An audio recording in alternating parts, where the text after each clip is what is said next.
In the grand mansion where silence was the rule and fear walked heavier than footsteps, the billionaire sat alone at the long dining table. His fortune stacked high, but his soul crumbling in secret. Because though the staff bustled around polishing crystal and straightening chairs, none dared to look him in the eye, let alone speak. For his reputation as a cold and untouchable man was enough to freeze even whispers.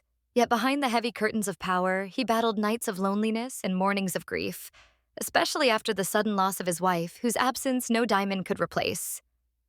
One evening, when the chandelier cast its golden glow on a man who looked mighty but broken, he lowered his head into his hands, and to everyone's shock, tears fell, staining the polished mahogany, and the entire staff froze, unsure if they had just witnessed something forbidden. But then a soft sound broke the silence. The gentle steps of the maid's young black daughter, who had come to bring her mother a folded apron. Innocent and unafraid, she walked closer and quietly reached up, wiping the billionaire's tears with the corner of her little sleeve. Her eyes filled with compassion that no wealth could buy, and the entire room held its breath, waiting for his anger to thunder down. But instead, he looked at the child with stunned eyes, as if no one had touched him with kindness in years.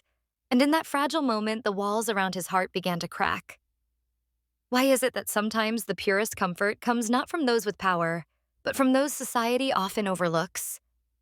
The girl's courage softened what billions could not, and the billionaire, once feared, reached out trembling to hold her hand, realizing that though people respected his money, it was love and humanity he had been starved for. From that day forward, his mansion was no longer ruled by fear, but by warmth, because one child's simple act of kindness reminded him that true wealth lives in the smallest gestures, and sometimes it takes the touch of someone the world least expects to heal the deepest wounds.